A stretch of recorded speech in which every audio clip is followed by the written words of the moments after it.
Welcome to the Elements of Education podcast, The Essential Element. My name is Christian Page, and I'm excited that you're here joining us today. You could have been anywhere else in the world, but you've chosen to be here. And it lets me know that you're thinking about education in the same way that we are. Today, we had a conversation with my friend Matt, who's a science teacher at SAMI.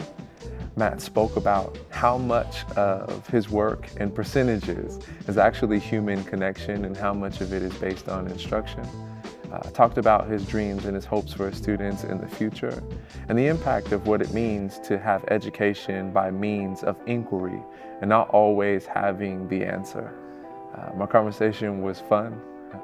It was interesting. My favorite thing is the ideas that Matt chooses to be himself in the classroom and give students permission to be themselves as well. So without further ado, here's our conversation with Matt. Our school, we really believe in relationships, and that is emphasized through mentor group. And so I wholeheartedly believe in that. What do they need? I have to be able to answer that question. And that takes a little bit of time. The biggest teacher, I think, is failure. The brain works in failure. And those failures are actually synapses rewiring themselves in your brain. And think about where you want to be. Because when you find your place, you find your people. And our purpose is attached to people. You know, when there's a phenomenal teacher, when there's a phenomenal educator, when there's a phenomenal mentor, one of the mistakes that we make is we make it look too easy. Like, everyone sees the shining moment on stage. No one sees, right, like the hard time spent.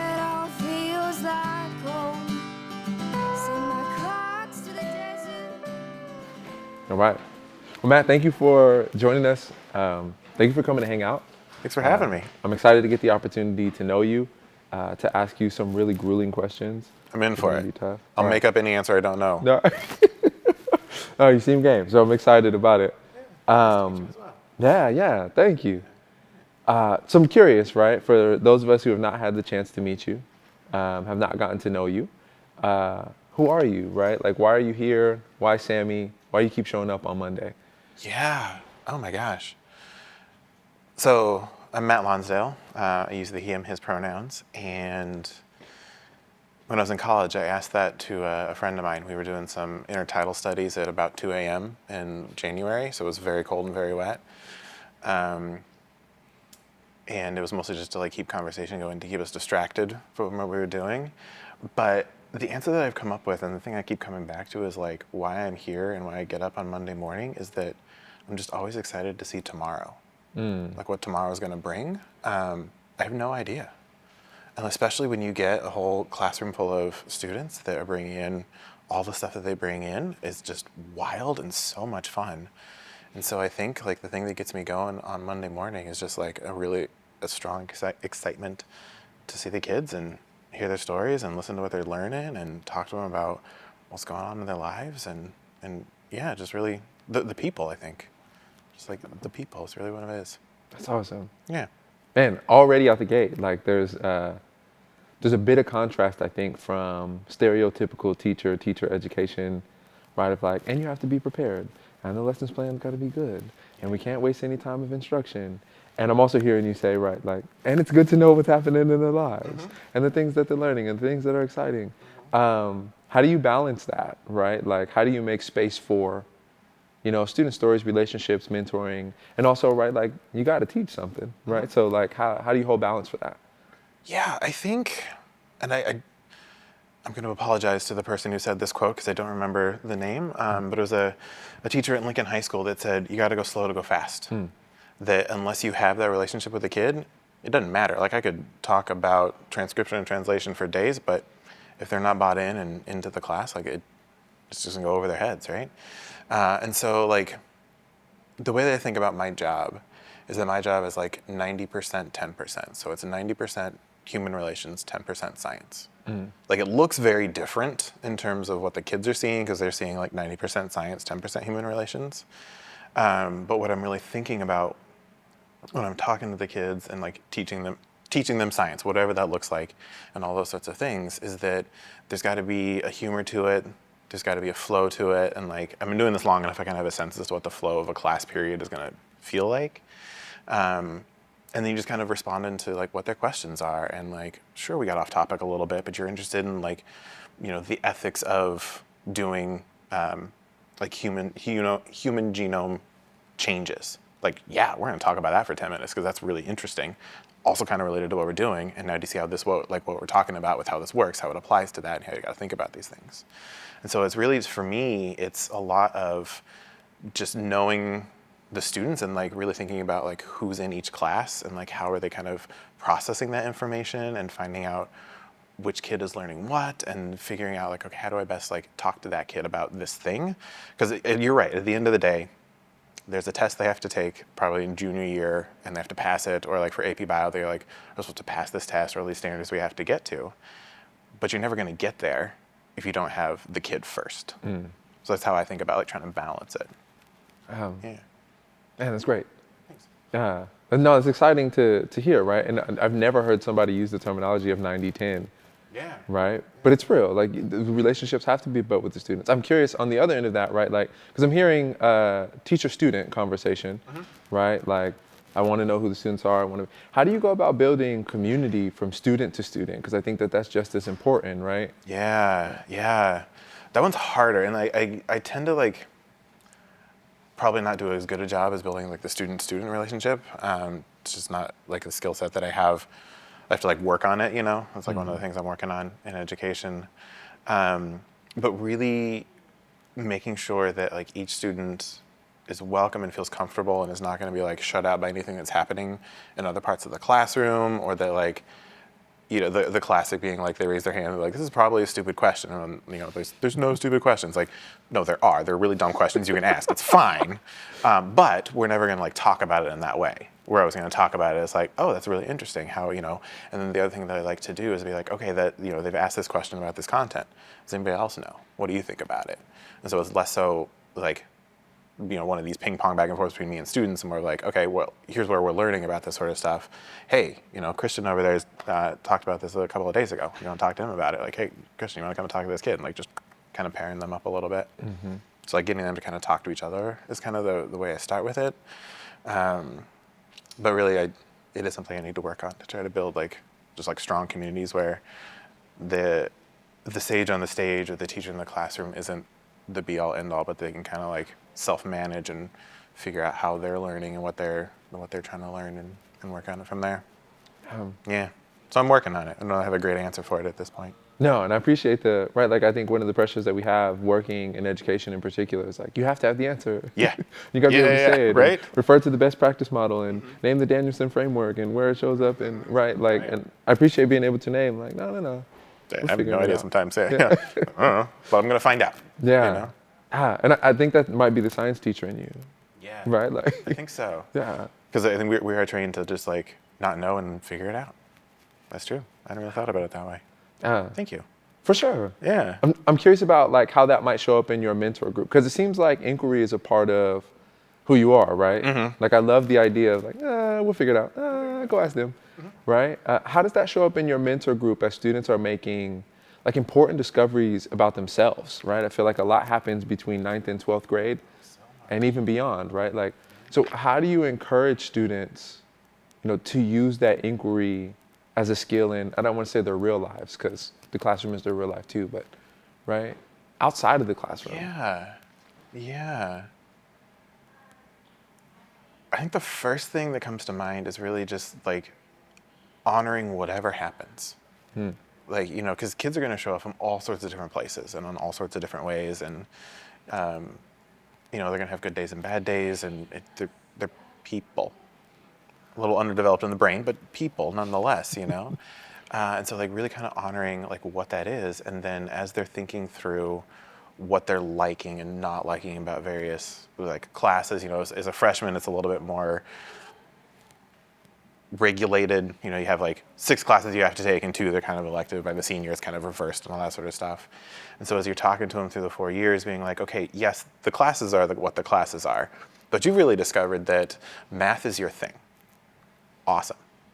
What are we going to do about that? And like where are some of those places, not in school, but like in the community that you can kind of get in with some of the people that do this on a daily basis. And maybe it doesn't look like what you think it looks like, you know? So like my colleague, Mr. Beard, is building out a math class on marine math. And so they're going to learn the concepts of algebra, but not really through algebra. It's more around like, how do I tie this knot to make sure that the friction doesn't slip so that the boat's not going to float away from the dock or whatever those might be. And so we're trying to, you know, as the kids are talking about like what I'm really interested in, you try to hook them up with some of the people or topics or whatever that they just really want to keep going with, you know?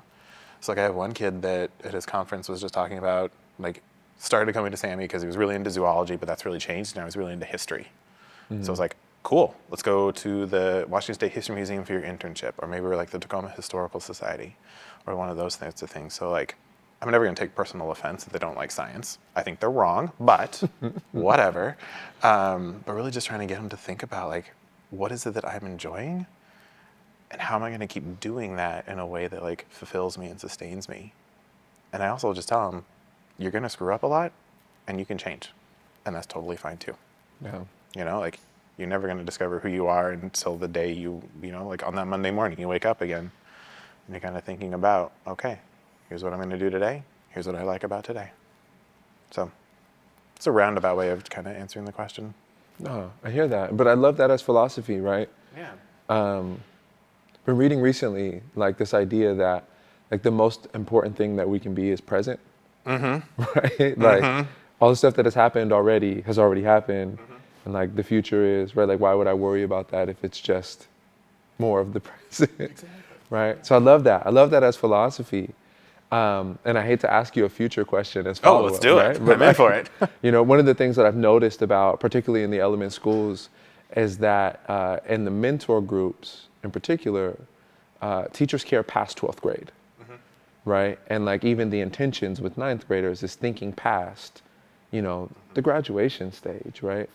And so I'm interested in like, you know, this idea of consistently being present, this idea of inquiry, this idea of taking what happens. Like, what are your hopes for your students, or what skills are you hopeful that they leave with that make them successful adults? The number one thing is that I don't care what you're doing. Are you happy doing it? It doesn't matter. Did you find that you really love science? Great. Did you find you really hated it? Great. Did you find something you really liked? That's awesome, you know? And so, like when you run into students that have graduated 5-8 years ago in the grocery store and just kind of getting caught up on life, and I always feel a little bit weird about it sometimes because they're looking at me and they're like, well, I didn't go into science. I'm like, I don't care. What are you doing? Like, are you enjoying life? Like, do you have a good life? You got a kid now? Oh, that's awesome. Tell me about your kid, right? And so really just thinking through, like, trying to build the skill of figure it out as you're going along. I think it just is all part of that philosophy for me is that, like, you can always change your mind tomorrow, but you should probably enjoy it. Because if you're not enjoying it, then it's not going to be something that you're going to want to do. Like, waking up and hating what you do is not a way to kind of go through life. And maybe it's going to pay some bills for a while. And that's also a necessary thing. And sure, we can do that too. But also, like, what else is going on in your life? You know, how's mom? How's dad? How's your aunt? All those sorts of things that are what make us human, I think, is what's really critical for me. And so then as we're building out those skills, it kind of comes back to that 90-10 thing where I'm like, 90% is human relations. Can you relate to other people? Can you be a human in the world? 10% is the science. Sure, that's like what you have to perform on in your job, but the job's not the only thing.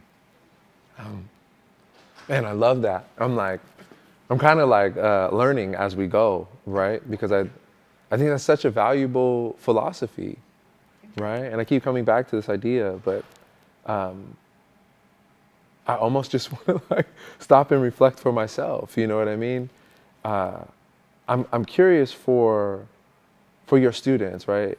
Post-graduation, like, is there a story? Is there a particular student that you've watched, right, progress from this space of like academic pressure to a space of really embracing, like, no, it's okay. Like, kind of like, you know, don't let me project this on you, but like, I'm the magic, right? And I can tackle what comes forward. Is there a story that you think resonates along that storyline, a particular student maybe that comes to mind? Yeah, there's a couple that kind of come to mind. And, You know, one of the things that's hard about being in education is you say goodbye to them at graduation, and most of the time it just kind of disappears into the ether, you know? So I'll give you a couple of examples, and I'll use pseudonyms for anonymity's sake, but right now there's a kid that goes here whose older brother graduated several years ago, and is now like started a family, has joined the military, lives I think in the South somewhere, and is like being deployed, but like through the little brother, I've been able to sort of communicate with the older brother and just be like telling this kid, like, I'm super proud of you, this is really awesome. The little brother will walk up and be like, here's my niece. So we talk about like her cheeks, because they're just, you know, cheeks for days on babies are so cute. And every time I'm like, just, hey, like, tell your brother it's exciting. Like, it's really amazing, the work that he's doing. And so, like, just really, like, hearing those sorts of things when they're coming back and, like, figuring out what they're trying to do in the world. And this guy did military stuff. Awesome. That sounds really great. And then I had another kid, and he really struggled through school. He came from a place of, like, a pretty tough home life with a father who was pretty hard on him, a mother who was an immigrant to the country, and so just kind of like in a space that was difficult for him to figure out who he was as a kid and like what his identity is. And so I got an email from him over the winter break that actually like brought me to tears, because he's like, hey, I just wanted to reach out and let you know I'm doing really well. I'm visiting the country of my family and like learning about that part of my life. Mm-hmm. And I'm doing this stuff through school and kind of working on medicine, and I was just really excited about that. So I wanted to thank you for like talking with me after school and just like kind of being there. And like for me, like that did it. I was like, well, I'm doing this job for life. Okay. Like it does, you know, because a lot of them just like disappear and they have a good support system and all that sort of stuff, and they're going to do fine in life. And I mean, everyone will, but it's the ones that you worry about a little bit at night and kind of talk to the partner with. And I'm like, oh, this kid, I don't know. And when you get that response from the world, it's just, it's everything. Like what, I guess like you said, I catch on to emotions and I catch on to words, mm-hmm. right? And you're saying like that brought me to tears, mm-hmm. right? Like, you know, there are some folks in the world who think of themselves as subject matter experts and not someone here to babysit kids, mm-hmm. right? Like why does that bring you to tears? Why is that important to hear them operating like that? So for the subject matter expertise, I could not tell you what class I taught this kid in. I don't know, it was probably 3 or 4 like different ones, like whatever, it's fine. Yeah. And so again, that's the 90-10, like, I don't know what the science was, it doesn't matter. But the part that brought me to tears was just like, I'm so excited for this kid that he's figuring it out, he's learning, he's like experiencing the world, and is kind of, you know, you see them from that freshman year to the senior year, and then they kind of disappear, but like it's another glimpse into the next 3 or 4 years of their life. And just like to see that growth that you celebrate a graduation with all of your seniors, and to see it like continue on, that's the part that I really just like hung on to. That it was the part that for me was just like everything about it, because this kid is like doing it, living his life, excited about life, figuring out what he really loves. And so for that, like, that's why. That was my why for it as well. Yeah. And Matt, one of the things that I try to explain to people who work at element schools, especially if they've spent their teaching career in element schools, is that a lot of stuff that happens in these buildings is not normal. Correct. Right? So true. So true. Like, should be the slogan of podcast and should be the slogan on t-shirts at this point, right? Because, I mean, it's not, right? And so I'm even the experience that we're having in this moment, like I have my own biases and stereotypes of who I think science teachers are, right? But I've never heard a science teacher named the 90-10 in the way that you are. Yeah. And I know that the way that we show up in the world is often a reflection of the way either that someone has shown up for us or something that we feel we've missed out on. Like what in the story of Matt has flipped the switch to put you in that position? Did you have an awesome teacher? Is it a Brene Brown situation? Or is it right like something that you've kind of picked up along the way from life experience? I mean, I think the most obvious answer is both my parents were science teachers as well. So like I tried really hard not to be a science teacher, was very unsuccessful at that. so like I knew what the job was, right? Like I knew the 9 to 5, the summers, all that sort of stuff. Like I knew the physical structure of it. And I started my career not at SAMI. So I did a year of middle school. It was my first year teaching You sixth said grade it like science. it was prison. I just like, I really want to go back and apologize to these kids. I was like, I didn't know what I was doing. I'm so sorry. Like my classroom management was terrible. Like I had nothing. Like I remember, I think it was like October or November, one of the other teachers walks in, looks around, and she's like, your walls are awful. I'm going to bring you some posters. And I was like, oh, right. I should probably decorate. Like had never crossed my mind. I had no idea what I was doing. And so then it was 3 years at a high school before kind of switching over to here. And so it really, what I thought teaching was when I first started was like, I'm going to tell you the thing, you're going to repeat it and tell me, and you've learned it. And that was it. So like that, but this is not how the world works, or especially not how like people work. So I don't know that there was like any defining moment where I kind of like made that switch over towards like people first, science second. I think it just more was of a gradual thing when I started in the classroom just kind of letting go of the hard, here's what it has to be, here's what the right answers are, and kind of figuring out what the exploration was around whatever the subjects are. So my expertise is in marine sciences, which is, there's not a lot of answers there. It's a lot of just really kind of exploration and figuring stuff out as we're going along. And so like watching the kids kind of do that and then realizing like that's how I learned it. And so why would I expect them to then do something I didn't do? Because that's not how I had learned any of these sorts of things. And so just kind of like changing it over the years to make it more around, like you still have to cover the topics and all of those sorts of things, but within that, what are you going to explore? So if we're going to talk about the intertidal zone, cool. There's like thousands of different things there. Which one are you interested in? You really love clams? I'm going to judge you a little bit, but explore clams for a while. That's great, or whatever it might be. And so just really, really kind of watching the kids go from more of a not like sit and get, but just like not enjoying it to really kind of learning about it and like experiencing it and doing. And so then now it's a lot of just go out and do a thing, figure it out. Here's the tools for this thing. And so like for the fisheries class that I teach, I give them all the sensors and like, here's what all the definitions and the terms are. Come back with what you find. We just explore. And so some of them come back and they are like, well, I didn't get any data, but I'm covered in mud. And I'm like, great. We learned what not to do today. Yeah. We'll figure out some data later. Because at the end of the day, it's not really the data. It's like, did you figure out how this works? And next time, can you do it a little bit better? And next time, can you do it a little bit better? And then by the time you're at the end of the year, hey, you know how to do this thing. And that's what I'm going for. Man, I dig that.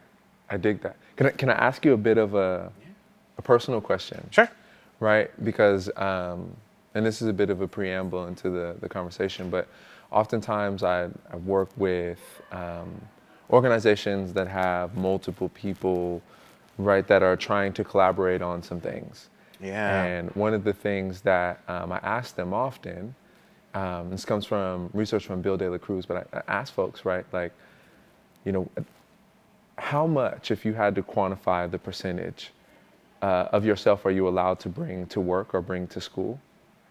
And then I have them quantify it in some way, shape, or form. Then I ask, and what is your organization missing out on because of what you left at home? And the way that I'm experiencing you, and the way it sounds like your instruction goes, is that you get to be majority of you in the room, right? I realized the cats that were on your lanyard on the way in, the memes that are on your water bottle, the way that you carry yourself in the space, right? Like, I think the best thing that we can do for students as they're developing their identities is to showcase who we are and not hide that. I'm curious, right? Like, one, how do you feel such freedom to do so? And two, why do you think, and this is my observational research, right, that teachers don't necessarily feel that freedom often to express who they are in the classroom? Yeah.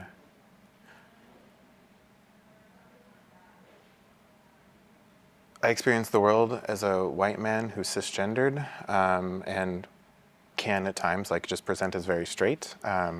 And so with that comes a lot of privilege in all of society. And so the ease of me bringing my home self in is that the world was built for the home self of me. And so like being aware of that as well is like a conscious thing that I can show up in pretty much any space and be fine, and that's not true for students and other staff members and all those sorts of things. And so I think the ability for me to do a lot of that is comes from like a pretty strong place of privilege in this world. And so then really thinking through, how do I then start to kind of break down some of those things, or like use my physical space, whatever it might be, to move aside and be out of the way for a little bit for anybody else that wants to be in the room. And so, you know, like I have all these buttons, and I, you know, like do all these sorts of things that make it so that any of the aspects of my identity, specifically around, like I work with the GSA group, and so I'm really doing a lot of work around gender and sexuality type stuff that like, I can be like, hey, I'm a white guy, and this is a safe place for people who look like me, but also like are experiencing gender dysphoria, or are like exploring their own sexuality and all those sorts of things, that like the dominant person that I am isn't going to judge you here. And I'm doing that intentionally to make sure that they're aware, like as they're exploring this place, it's going to be a little bit of a safe place. So really trying to break down some of those things intentionally, while also kind of realizing that like the privilege that I carry can kind of show up into a place without having to do a whole lot of work for it. So, yeah. I appreciate both the acknowledging and the pressing, right? Yeah. I think both are important. And I'm always so curious about, right? Like I've been in places where they're like, make sure your students don't know your first name, and don't share personal information about, and right? And hearing that there's actually value in people knowing and understanding each other, regardless of whatever the power dynamic is, right? And not crossing that line. There's still an obvious idea. Correct. And I'm the adult in the room. Correct. Right. But appreciate you naming that. Yeah. I've been on this kick, right, of really boiling down like beliefs that determine behaviors, right? And I'm hearing a lot about the way that you move, the way that you behave, the results that you get in your classroom. And I'm curious, right, like, what are the beliefs that you think educators need to hold about the people whom they're in service to in order to be successful in our journey around education?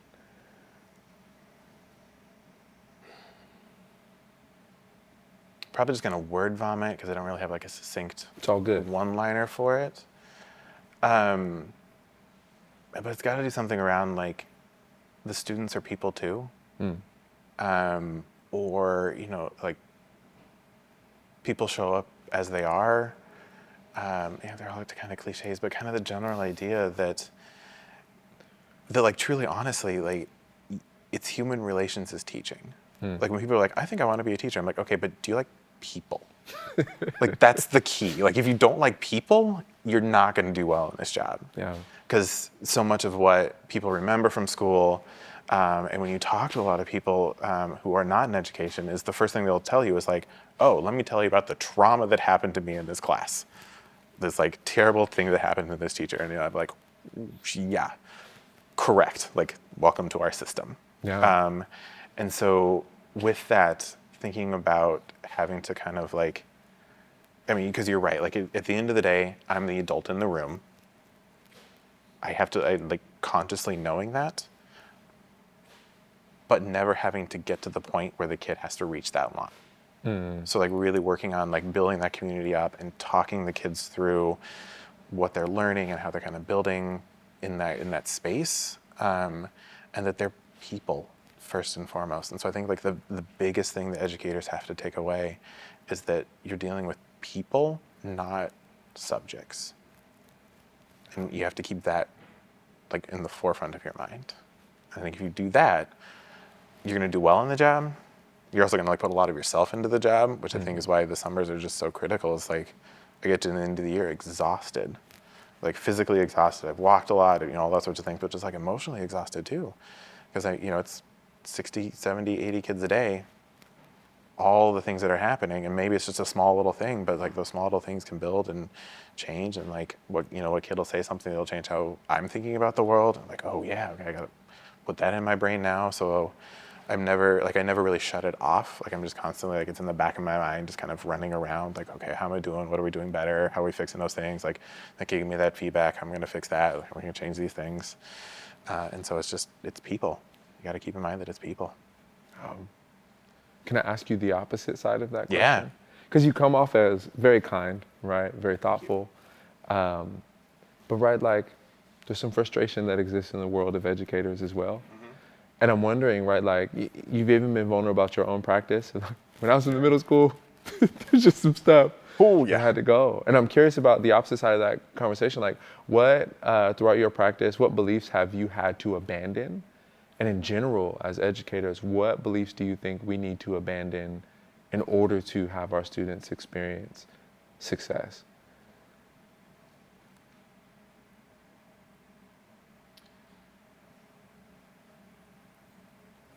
I think you have to abandon that you're going to win. And what I mean by that is that the moment you get into any sort of a power struggle in class, you've already lost. Like there's no coming back from that. And so I think a lot of what I hear when people talk about like the trauma they experienced as a kid, it was like getting yelled at or being shamed for something or whatever it might have been, and justified or not, and everybody has their own biases and will see the thing as it happened through the lens that they saw it as. And so you will never know the full story hearing the one side of it. And when you start the power struggle, you've lost. Like you can't come back from that. And so I think one of the things that people who do education have to abandon is that like they're gonna win. Like it's because it's not a competition, it's a collaboration. And for, I work in high schools, and I don't know specifically like elementary students are a whole different thing. I always tell people I don't do elementary because they just leak from all sorts of places, and I'm not about that life.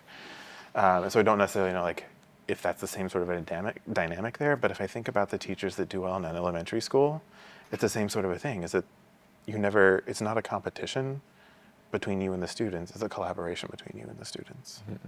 So I think like having to give up on that thought of winning or competing with the kids, because you're not gonna win, nor should you, because you shouldn't even like start it. Man, I hear that. There's very few times where I meet humans that are extremely congruent, right? Like, and I mean that in the best way possible. Well, thank you. Yeah. But right, like from the way that you carry yourself, from the time that we've gotten to meet each other, from the answers that you've named on the podcast, right? Like you feel congruent, right? Like I believe you. Thank you. And the reason why I say so is because if this is the way that I experience you, I would imagine that that's how your students experience you as well, right? And so I want to say thank you for spending time with me today. Thanks for having me. For sure. Yeah. Thank you for everything that you do for the students here at SAMI. Yeah. And thank you for the things that you've taught me today, or the reminders that you put in. I think not only myself, but I think our audience will really benefit from the things that you shared today. So appreciate you taking the time. Yeah. Thank you for being here with us. Yeah, well, and I want to thank you for the questions too, because it really makes me think through what I actually have to do on the daily basis. And so much in education, you don't really have that time to reflect. Like the next class goes and you just kind of have to go. So I want to thank you as well for making me really sit down and think about the why behind it. I appreciate that, because I've learned things from you as well, and want to kind of take those back to the classroom and really reflect on what I'm doing. So thanks for having me. Yeah. Thanks for putting this together. For sure. Thank you for being here. Yeah.